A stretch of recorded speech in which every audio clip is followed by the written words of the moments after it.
not like one healthy dietary pattern that everybody should follow. It can look different for different people, but there are a few principles that we want to keep in mind. What we've seen in the research is that taking a collagen supplement doesn't necessarily lead to those outcomes that we're hoping for. What is enough protein? Is there any negative side effects from consuming too much protein? What is creatine and where does it come from? For women's health especially, are there any risks for someone that is maybe more restricting carbs? So there's different types of fats, saturated and unsaturated. Why do we differentiate them? Another thing that we hear a lot about in the media is an anti-inflammatory diet. Could you tell us, what that is? Is that real?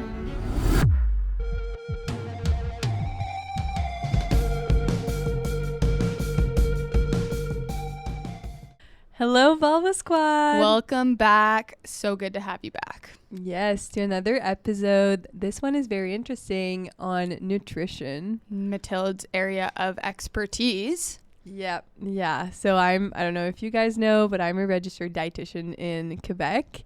And I thought it would be fun to not have just me talking about what I know about women's health and to have someone that's more specialized into women's health. So it was very interesting and I learned.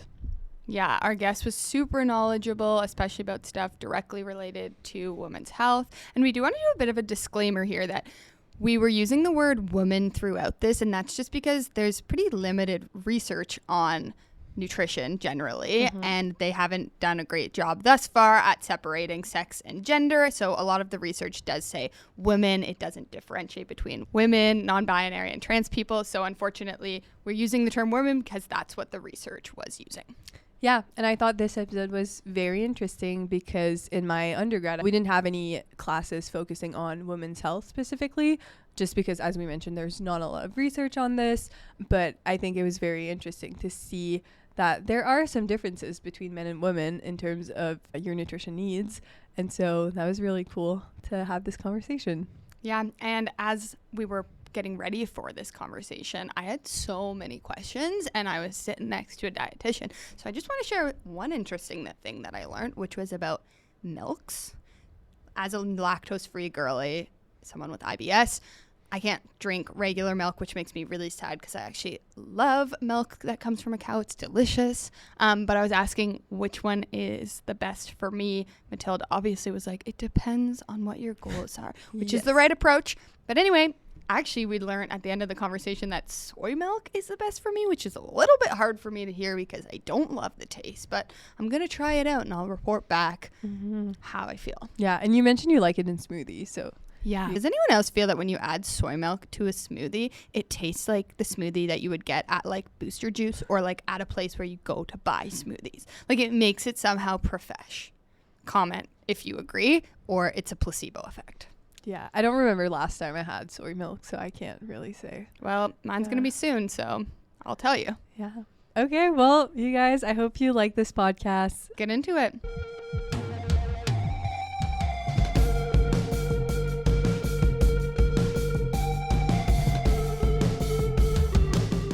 Hello, Vulva Squad. Today we're joined with Nilou, a registered dietitian based in Vancouver, BC, and also registered to practice in Ontario. Nilou is passionate about the intersection of nutrition and long-term health and well-being. She became a dietitian to help people feel more connected to their bodies, more confident in their choices, and more supported through every stage of life.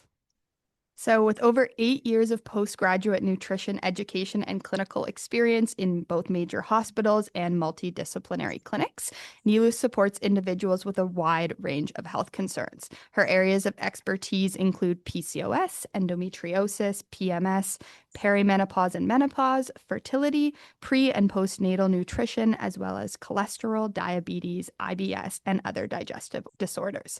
Nilou, welcome to the Vulvalution, and thank you so much for joining us today. Thank you so much for having me.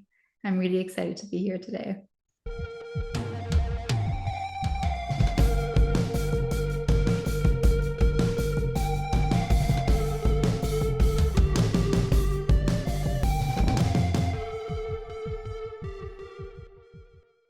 fantastic. So, can you start just by telling us what brought you into the space of nutrition and specifically women's health? So, specifically with nutrition, I knew that I wanted to work in healthcare. So, from pretty early on when I was in high school, actually. And when I kind of explored all the different options I had, I just felt like nutrition and dietetics was a good fit because I also love food. So, that intersection between health and food was something that was like super appealing to me. I felt like being a dietitian was really aligned with what I enjoyed, and I love working with people. So, yeah, that's sort of how I ended up as a dietitian. And then I started my career mostly in metabolic health, so diabetes, cardiovascular disease.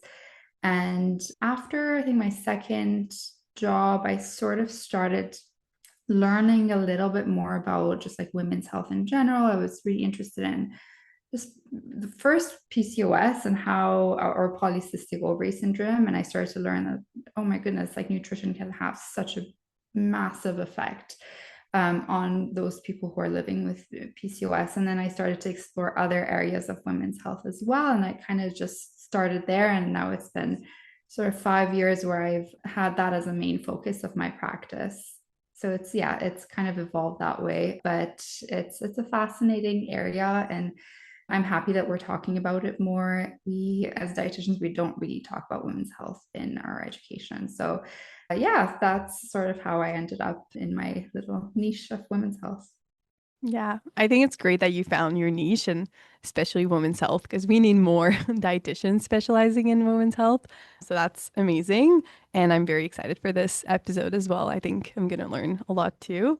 What's one common misconception about women's nutrition you hear like all the time? I think the biggest misconception is that women should be eating like entirely different diets compared to like general healthy eating guidelines, and they should be micromanaging and eating for like differently for different phases of their menstrual cycle if they don't have any like particular symptoms. So I think it's just this idea that they need to work harder to be healthier. I would say that's the biggest misconception. That's great to hear because I feel like so many women look online and they see all these trends and they're like, oh my gosh, to get my diet right would be like so hard. But it's nice to hear that, it's not that you can make small changes and just make sure you're getting those nutrients. Absolutely. Okay, so we want to talk about a lot of things about nutrition and women's health today, but I think it's first important to start understanding what a healthy diet actually is and what that looks like. So could you speak to that? So there's not like one healthy dietary pattern that everybody should follow. It can look different for different people, but there are a few principles that we want to keep in mind. The first is that a healthy diet is one that is safe. It doesn't put you at risk of things like nutrition deficiencies or other issues like high cholesterol, kidney stones, all of that. So we don't want like any extreme diets that put people at risk of issues like that. So we also want the diet to be enjoyable, aligned with your culture, your values, your preferences. And then, of course, we want it to provide all the nutrients that help you function and thrive as an individual as well. So, generally, that includes a lot of whole foods, things like whole grains, vegetables, fruits, nuts, and seeds, foods that give you protein, whether that's like your animal proteins like meat or chicken or dairy protein, or things like plant protein like beans and lentils. So a lot of those kind of foods, but then also not being overly restrictive either, where you're not allowing yourself to have those like fun or joyful foods as well. So a nice balanced diet that gives you all of your nutrition needs and is enjoyable as well. Great. And then you mentioned all of your nutrition needs, and I know that there's a lot of things sometimes online talking about the 2000 calorie diet, or like you need 1,500 calories as a woman, or if you're this height, this weight, you need that much calories. Can you tell us maybe what's the amount of calories that we need, or how do we know that we're eating enough calories? That is a difficult question to answer, mostly because it's so individual, right? Like, depending on your goals, your calorie needs might be different. So, that's why it's really good to work with a dietitian if you have any specific concerns or questions about your unique needs. But in terms of knowing if you're eating the right amount, it's usually if you're at a stable weight for where you need to be and what's best for you as an individual. And that, the way we're thinking about weight is also really, really changing. So as long as you're like healthy, you're not having any nutrition deficiencies, you have muscle on you, you're not losing muscle, like all of those things can tell us that you're getting the right amount of calories and nutrition for your needs. Yeah, so there's no specific number that people should No, follow and count and make sure yeah. no, it's super, super individual. Okay. Yeah, that's important to highlight. Yeah. That we're all different. Okay, you also mentioned briefly proteins as we were just discussing there. So there's three different main sources of energy: carbs, lipids, and protein. So we're thinking we could ask you a bit of questions about each of those specifically. So first of all, can you tell me what carbs or carbohydrates actually are? So, carbohydrates are basically like the body's main source of fuel. So, sources of carbohydrate that we have through food are things like your grains. So, think rice, wheat, rye, barley, or anything that's made with like those grains, like bread, for example, that's made out of wheat. So, those give you carbohydrates. Things like fruits are a source of carbohydrate, as well as starchy vegetables like potatoes, sweet potatoes, corn. Beans, lentils, chickpeas can be a source of carbohydrate as well as dairy foods. So when we eat these foods, we kind of break them down, and that turns into glucose, which then becomes that main source of energy for our brain and our muscles. The other type of carbohydrate that we often we forget to mention that it's that type of carbohydrate is fiber. So that's a type of carbohydrate that we actually don't break down. It kind of just passes through, but it does a lot of great things for gut health, for blood sugar health. So that's also another type of carbohydrate not to forget about. Okay. I love that you mentioned both types and what they're for, and like we need both types. I was wondering, for women's health especially, are there any risk for someone that is maybe more restricting carbs? Again, it's like highly individual, right? So, some people can do okay with eating fewer carbs, but for some people, it could affect their hormone, especially in women who are active, where over restriction of carbohydrates and overall calories can affect their menstrual cycles. So, we really want to be careful, especially in athletes or very active women, to be getting enough carbohydrates and also calories in general. But again, it's one of those questions where it's like very, very individual. Generally, as a dietitian, I don't recommend cutting out carbs completely because they are, again, that source of fiber. They give you B vitamins, all these other great nutrients. So again, it's very individual. So I wouldn't recommend restricting them. If you're looking to go a little bit lower carb for whatever reason, make sure to work with a dietitian so you can do it safely. Okay, and as the only non-dietitian in this conversation, how are the words sugar and carbohydrate like the same and interchangeable and also not? Because I feel like when we're having conversations with the general public, it's often sugar, which has a horrible rep, whereas carbohydrates, we just talked about, very important. Are those the same? So we have basically three types of carbohydrates. So we have sugars, starches, and fiber, and all of these are considered carbohydrates. Sugar and starches will turn into glucose, whereas fiber doesn't. It's not really broken down or digested. So again, with sugar, we have different types. So we have the type of sugar that's like naturally in foods, and then we have added sugar as well. It works in the same way in the body, right? But generally, we do recommend with added sugar just to be mindful of your intake, just because with excess sugar, it can have other health effects when we're consuming a lot of added sugar through the diet. But if it's in moderation, added sugar, sugar from fruit, starches, they can all be part of healthy diet. Thank you for touching on that. Yeah. And I'm just going to add one more question. So, as we mentioned, sugar it has a really bad rep. And then carbs, like simple carbs, like potatoes, pasta, even rice or bread. Some people are scared of them because they think that they're going to gain weight if they eat too much of these foods. Is there a link between eating a lot of these specific foods and weight gain? Like, can they just directly cause weight gain? Yeah, that's a great question. So carbs don't necessarily directly cause weight gain.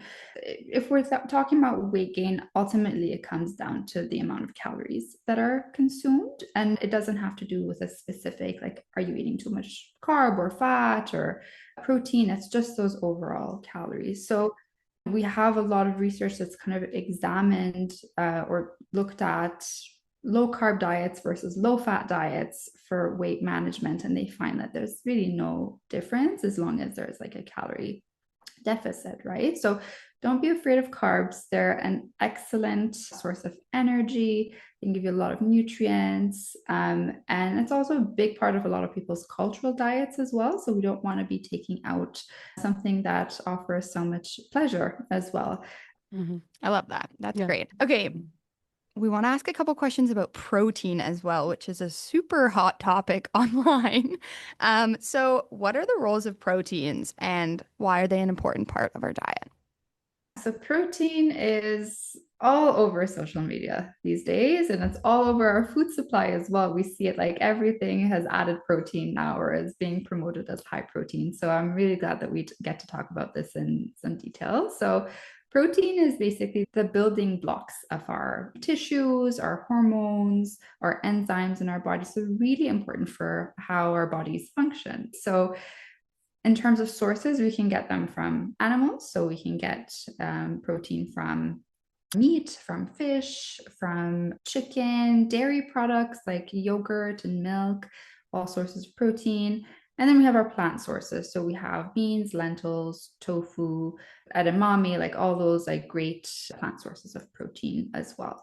So getting enough protein will help your body basically function. It will help you maintain your muscle, which we know is really important for our health in terms of our metabolism, but also helping us stay healthy as we age.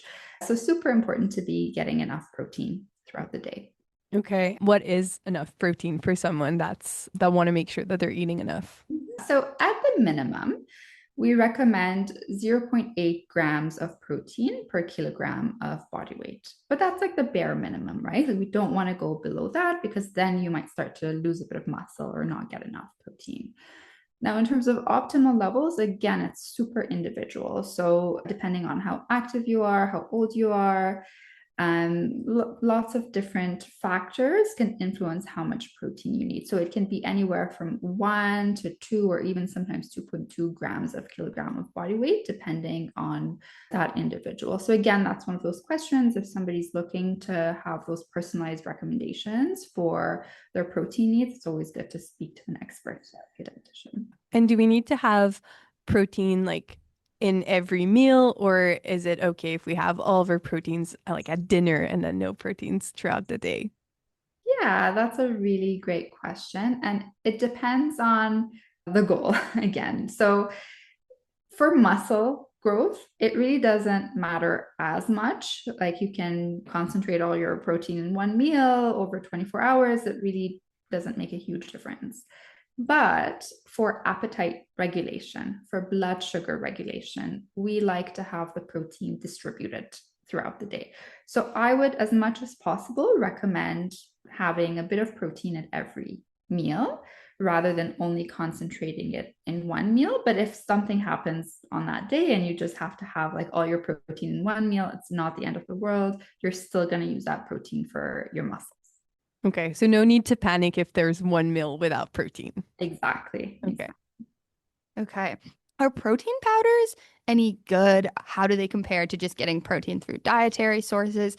And also, do they cause inflammation? That's an online thing that people often say. Great question. So, with protein, I generally recommend food first. And the reason is because when, let's say, you're getting protein from dairy, right? Like, let's say you're getting your Greek yogurt. You're not only getting protein, you're also getting other nutrients along with that protein. You're getting some calcium, for example. That being said, if you're finding it hard to meet your protein goals, protein powders can definitely fit into a healthy diet. There are a few things that we want to look for on the label to let us know that it's a good choice. So the first is that we want to make sure that it's third-party tested.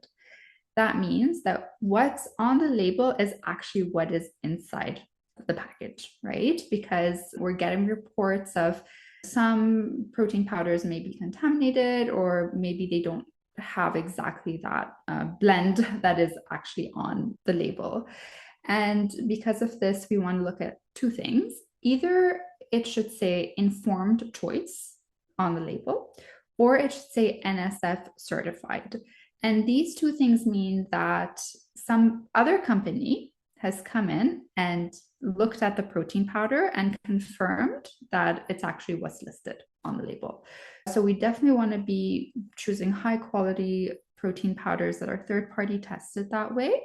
And then you also want to look at just what's added, right? Like if a lot of things have been added to it, like a ton of sugar or extra vitamins and things, you don't really need those, right? So if you get like a nice protein powder that's just whey protein, or just like a blend of plant proteins without all those extra added stuff, then those are the ones that I recommend most often. Can you speak briefly just to the difference between a whey protein based protein powder versus a plant one? Because I know personally the whey protein does not sit well with my stomach. Are they equally as good for you? What should people consider? The whey protein is what we call a complete protein. So it has like all the amino acids that are essential to our body. And amino acids are those like little building blocks that create the protein. So in general, animal proteins are a complete protein. So whey protein will be complete. So you don't have to really kind of worry about it. With plant proteins, it depends on the source. So some of them are complete, some of them are not complete. So if you're choosing a plant protein one, choosing one that has soy, for example, like a soy protein, is a good idea because then that has all the amino acids in there. But a lot of people don't want to do whey because they are either intolerant to it or trying to limit dairy for whatever reason. So there are lots and lots of great plant-based protein options out there as well. Okay, great. A lot of people have difficulties eating protein in the morning, and they know how to eat proteins like at lunch and dinner. But in the morning, do you have any tips for people that want to have a little bit more protein, and like how to add it and would be considered enough for a morning breakfast? So with what's considered enough, again, it's different for different people. If you don't have a huge appetite in the morning, you definitely don't have to force yourself to eat a lot of protein, but a little bit can still be helpful. So some of like the more traditionally like breakfast proteins that we think about are like Greek yogurt is great. Cottage cheese is pretty great in terms of its protein content. If you're a fan of eggs, that's pretty good as well. We're now getting a lot of like higher protein milk on the market. So like we have ultra filtered milk that has a lot of protein in just one glass. Or if you're having your coffee and you're adding milk in there anyway, if you just make that small switch, you can get quite a bit of protein like that already. So those are some of the strategies, like a smoothie with a bit of protein powder, right? So lots of different ways. You can just see what feels best to you in that moment. And again, like not pushing it if you're not like, a lot of people don't have a huge appetite in the morning. So just honoring that, and you can make up for it throughout the rest of the day as well. Okay. I think that with trends on social media, people are understanding that protein is important for muscle growth, but sometimes I wonder if it's gone too far. Is there any negative side effects from consuming too much protein? Yeah, so for general population, it's really hard to eat too much protein because it does suppress your appetite a bit. So I wouldn't be too worried about eating too much protein in terms of its health effects. The only thing is that when you eat too much protein and you're kind of suppressing your appetite, you might be missing out on other things like fiber, for example, right? Or it can displace other things. So just being mindful of that. For people who have pre-existing kidney issues, though, we want to be careful with the protein because that can put extra load and pressure on the kidneys. So if that is something that's going on, then definitely talking to a physician or a dietitian to help you figure out what amount of protein is safe for you. But for the general population, as long as it's like part of a healthy and balanced diet and it's not displacing other things, and you're not like forcing yourself to eat more than your appetite allows, right? Then I'm not really concerned about like going overboard with protein either. Now that I say that, I actually wanted to mention another thing. The type of protein that you have, plant versus animal, right? If we're going like mostly animal proteins, there are some things to consider with that as well. So if you're having mostly red meat, you want to think about the effects on the cholesterol. If you're having, just like in general, a lot of animal protein and you have a risk of kidney stones, that's also something to talk to a dietitian about. So again, low risk of eating too much protein, but there are specific things to think about in terms of the types for sure. Okay, great. I'll send this to my parents because they never listen when I tell them. But then if another dietitian tells it, yeah, they're gonna. There's literally so many people I want to send this to. Yeah. Okay, now we're gonna move on to another hot topic, which is creatine. So could you explain to us a little bit what is creatine and where does it come from? So creatine is like a substance that your own body creates and that you can also get from food, especially animal foods like chicken and fish and meats. And what creatine is basically, it's like a source of energy, like a rapid source of energy for your tissues, like your muscle, your brain as well. So it's become super popular in supplement form as well these days. Another question I get all the time, whether people should be eating or taking creatine supplements. And what's the answer? Should people be taking creatine supplements? With creatine, because it's that rapid source of energy, there's some research into like whether it can help with performance, exercise performance, and muscle growth specifically. And we're finding that the creatine may help people build a little bit more muscle, just because like let's say you're doing 10 reps with your weights, it might help you get up to 12 or 13. And because of that, over time, people who take creatine may experience some increased muscle mass, which is a good thing. And we like that, right? So, because it's good for overall health. What I will say though is that it's a modest effect. It's not suddenly going to cause you to become super muscular in a month or two. It's just a little bit of a boost. So if it aligns with your goals and that's something that's really important to you, it is generally considered a safe supplement. It's well studied and it can be part of, your routine. But again, like if you're not trying to like hyper optimize everything and you just are trying to follow like a healthy diet and exercise, it's also something I would say you don't have to absolutely take it. And you also have to, go to the gym or do that exercise in order for you to see those impacts on muscle. Absolutely. So the main driver of muscle growth or building muscle is resistance training. So that's like, your weights, like lifting weights, for example. If you eat a lot of protein and you take creatine, but you're not going to the gym, you're not going to be building muscle. So that's like the main driver. And then your creatine can be supportive and it has a modest effect. Yeah. Okay, so it's not magical. It's not magical. It's not something everybody should be taking. But if you want to try it, as long as there are, again, no pre-existing kidney issues, because that's something that we don't want to put extra load or pressure on the kidneys. So for others who don't have any like issues with their kidneys, if they want to try it, usually I would recommend trialing it for a few months to see if it helps. And if it doesn't and you don't want to continue it, again, it's not the end of the world. Okay, great. And I know that it became also very popular for brain and concentration. Do you know a little bit what the evidence is saying about this? We don't have a lot of evidence, to be honest. The studies that have been done are quite small and they're usually on very specific populations. So, for example, they're on older adults or they're on people who are sleep deprived or people who have depression and are on certain medications, like super specific populations.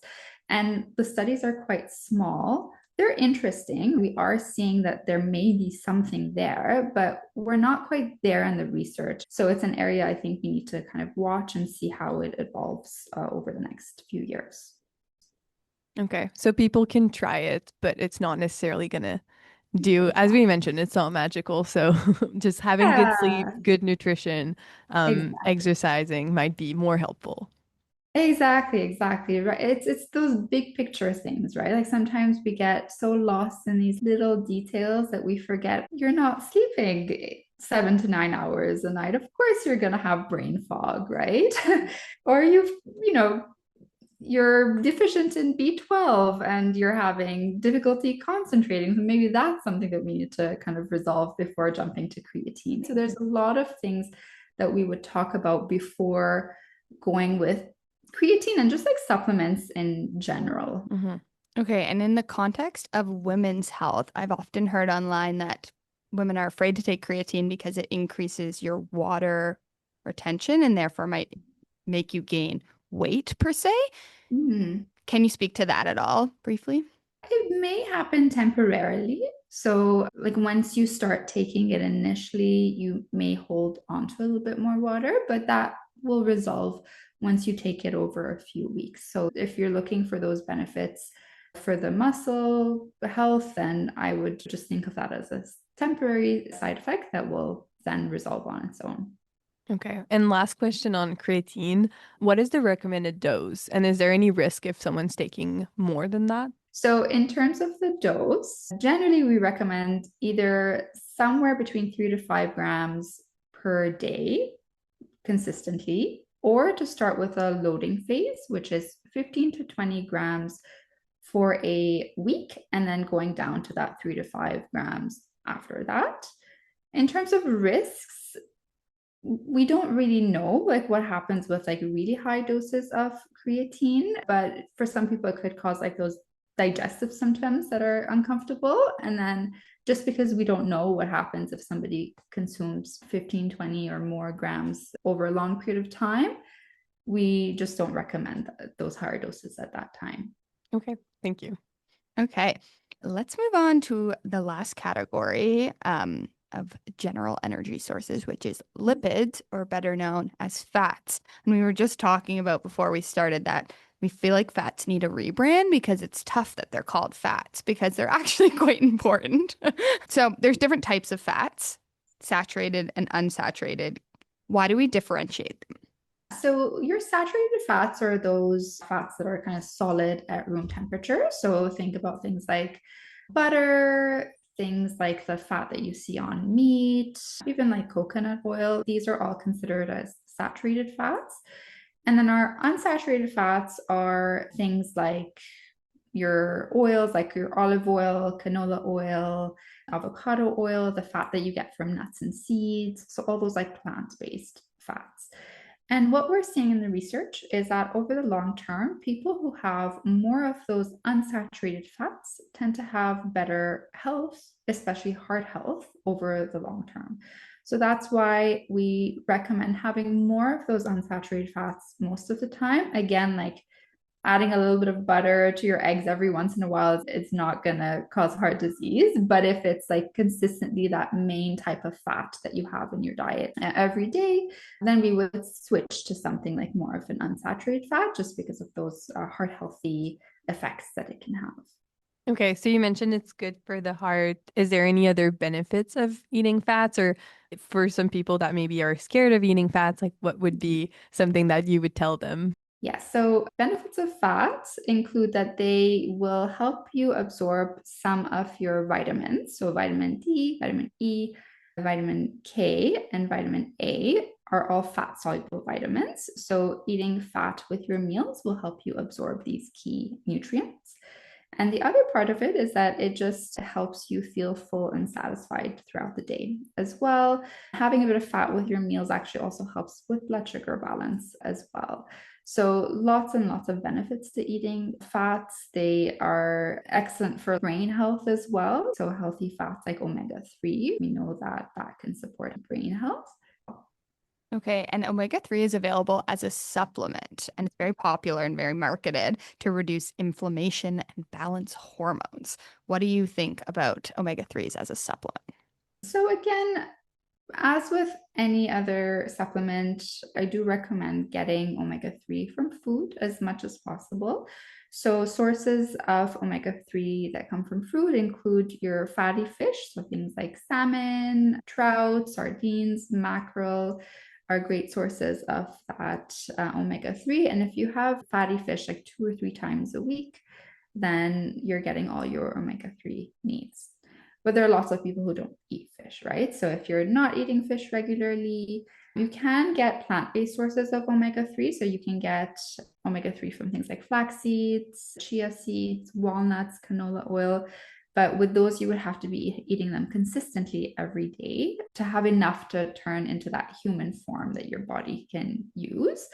So if you're having a hard time meeting your omega-3 needs through food, then an omega-3 supplement may be beneficial, not for everyone, right? Like again, like we would have to do an assessment to see if it's appropriate or necessary.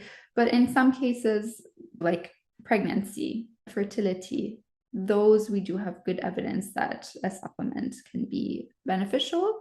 But for the general population, it would be more of a conversation to see if it's appropriate and needed. Yeah. I was looking to buy some omega-3 supplements just because fish is so expensive. But they're very expensive too. Do you have any tips for people to recognize healthy fats and incorporate them more in their diet? So healthy fats, most of them come from plants, right? So that's the best way to kind of, if it's a plant source, then it's usually a healthy source. So especially the ones that are kind of more liquid at room temperature, again, like your olive oil, your avocado oil, even like nuts and seeds. If you have, let's say, walnuts and you extract the oil, it's like liquid at room temperature, right? So that's a good sign that it's a healthier type of fat. And fish as well. Okay, great. So if you can try to add a little bit nuts and seeds in your meals, or as a snack, and fish also if you like it. Okay. Sort of moving on from this, another thing that we hear a lot about in the media is an anti-inflammatory diet. Could you tell us, what that is? Is that real? So there are some eating patterns that can help with what we call systemic or chronic inflammation, but we don't have like one anti-inflammatory diet. So there are certain patterns like the Mediterranean diet or a diet that's called the DASH diet that in the research we find that following these sorts of patterns can help overall lower that inflammation in the body, but there isn't a specific list of foods or one anti-inflammatory diet that has been studied extensively. And all of these, the patterns that I mentioned, are aligned with what we talked about earlier. So a lot of plant foods, omega-3s are fruits and vegetables, a lot of those whole foods that mostly come from plants. That's what we find that can help with lower inflammation in the body. But again, there's not like, oh, you should be eating like walnuts every day, or like, oh, you should be eating like this specific food every day. It's more about the pattern that people follow. Yeah, I love that you're mentioning it as a pattern and not as a diet. Because I don't know, whenever I hear diet, I'm like, oh, I don't like this word. So yeah, it's great that it's more of a pattern, more of a lifestyle, a way of eating that is generally healthy. So now we're gonna move on to the key nutrients for women's health specifically. So just to talk a little bit about the differences between men and women, what are the difference in terms of our needs? And the first one is a very important one. It's iron. So iron deficiency is super common amongst women. And do you know why that would be? Yeah, so women have periods every month. Most women, like unless you're on birth control or for some other reason, are not having a period. But that is usually one of the reasons that iron deficiency is quite common, especially if there's a bit of heavier menstrual bleeding. Okay. What are some signs that someone might be low in iron? Yeah, so fatigue is a big one. So if you're feeling super tired throughout the day, you're not able to concentrate, a bit of like brain fog or difficulty concentrating, that's another type of symptom. Hair loss can be quite common if you're noticing that you're like kind of losing hair or shedding hair, that could be a symptom. If your hands are cold and you're like a bit more pale than your normal, all of these can be signs of iron deficiency. Okay. Are there any periods in the menstrual cycle during which someone should consume more iron-rich foods? I love this question because I get it all the time. And the way to think about it is that we have like iron stores in the body. So we want to be filling up these stores throughout the month and not necessarily just during your menstrual period. So I would say to focus on iron rich foods all month long to help build up your stores throughout the month. What are the best sources of iron? And do you have any tips for having good absorption of iron? Yeah, we have both animal and plant-based sources of iron. So your animal sources are like your meat, your eggs, and then your plant sources are things like beans, lentils, chickpeas, pumpkin seeds, all great sources of iron as well. Now, the body will absorb animal sources without any issues. So nothing can really block its absorption. It's easier for the body to absorb and use. With plant-based sources, though, there can be things that can block the absorption and there can be things that can enhance the absorption. So some things that can block the absorption includes things like tea or coffee and foods that have calcium. So like your milk, your yogurt, even like non-dairy alternatives that have calcium in there can block the absorption. So you just want to separate those foods with your iron-rich foods for a few, like 2 hours, I would say. The things that help us absorb the plant-based sources of iron are foods that have vitamin C. So things like tomatoes, lemon juice, strawberries, kiwis, like all of those great sources of vitamin C can help the absorption of your plant-based sources of iron. I didn't mention oranges or citrus fruit. Those are also a good source of vitamin C, which is why a lot of the times in iron supplements, we might see that there's vitamin C added to them, or orange juice is recommended as a drink to take with your iron supplements. Sometimes it's because of that vitamin C. For people that are vegetarians or vegan, so they're not eating heme iron, coming from red meats or eggs, should they be concerned in their iron levels, or should they maybe see a doctor more often about this? Yeah, I would definitely get those iron levels tested because there is an increased chance that they may be deficient and may need supplementation. In general, for women, I would say like once a year, get those levels checked just so you know where you're at. Because sometimes the levels are at so low that you do need those supplements, and it might be difficult to bring it up with diet alone. And vegans and vegetarians are more likely to have those deficiencies and need supplements sometimes. Okay, let's move on to another important nutrient, vitamin D. So, could you tell us, first of all, what it is and why it's important for women's health? Yeah, so vitamin D, again, is like one of our essential vitamins. It helps with a lot of things. So, the one that most people are familiar with is that it helps with bone health. So, it helps us absorb calcium. Also has other roles that we're learning about. So, it might play a role in hormone signaling, insulin metabolism, and signaling. So, really important vitamin to get. It is one of those that's challenging to get from food. Our body will produce vitamin D when our skin is exposed to the sun.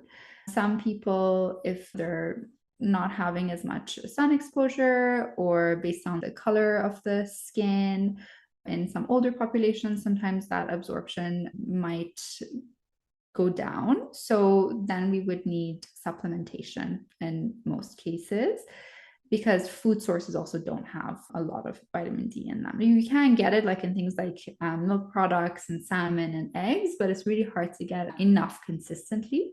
So we do recommend vitamin D to help keep your bones and hormones strong and working well.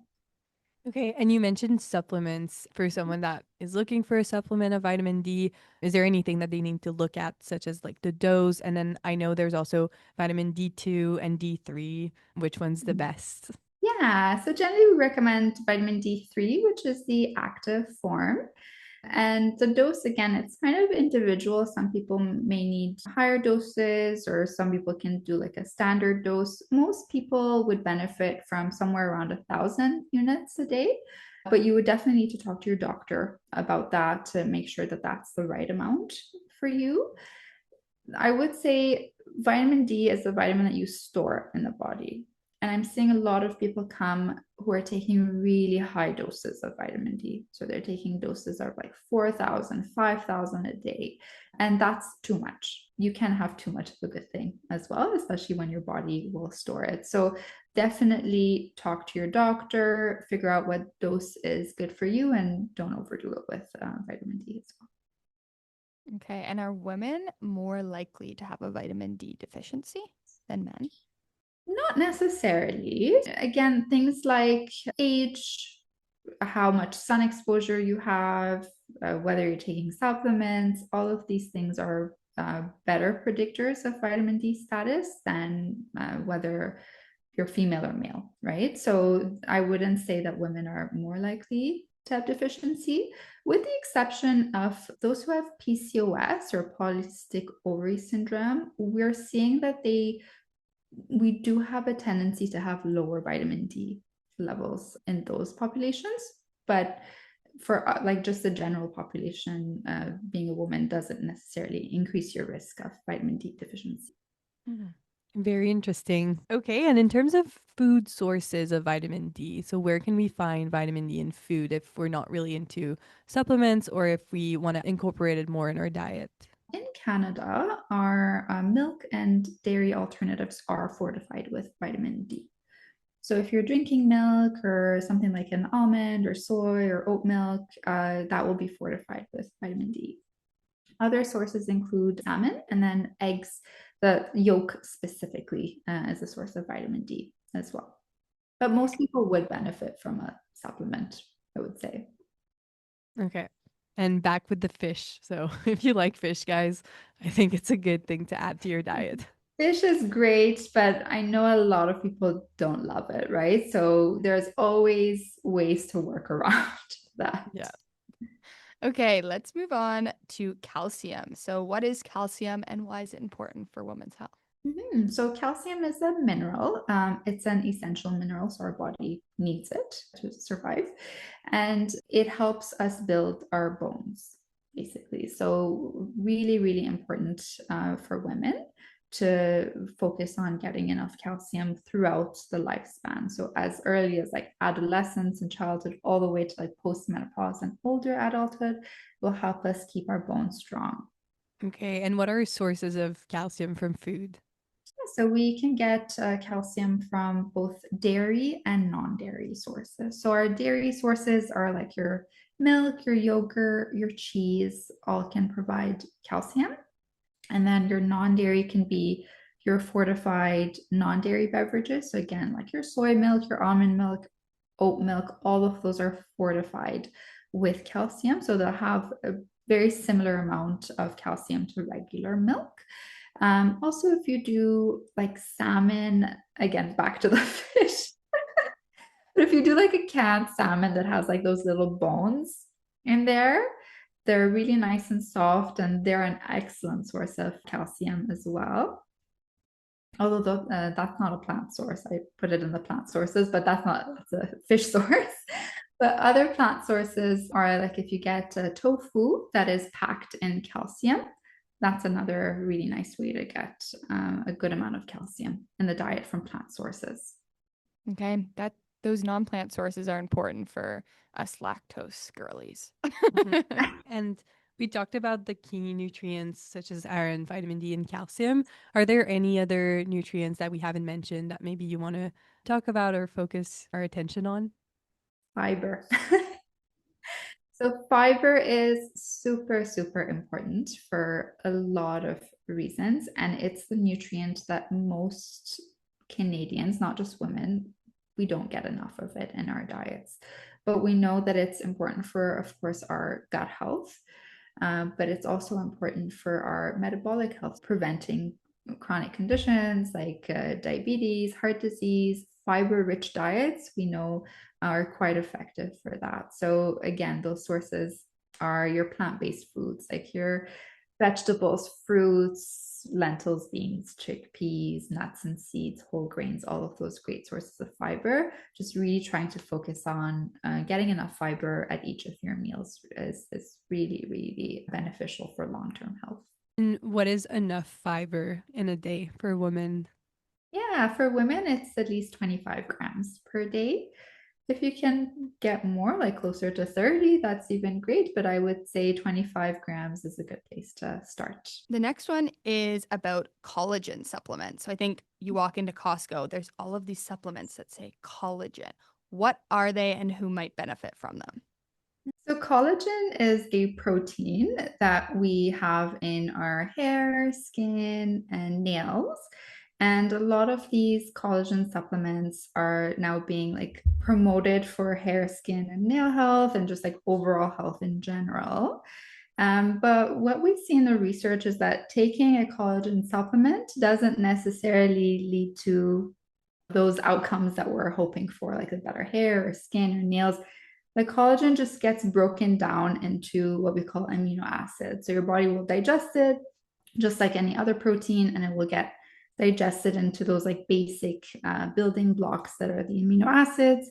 And then the body will just decide how to use those amino acids depending on where there is a need.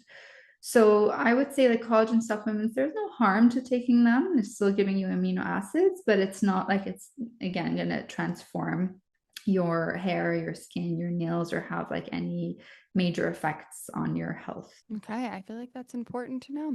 Mm-hmm. That was a good explanation too of the fact that like, it is still protein, so it's still good for you, but it's not Yeah, necessarily doing the things that it's being advertised to do. exactly. Okay. Okay.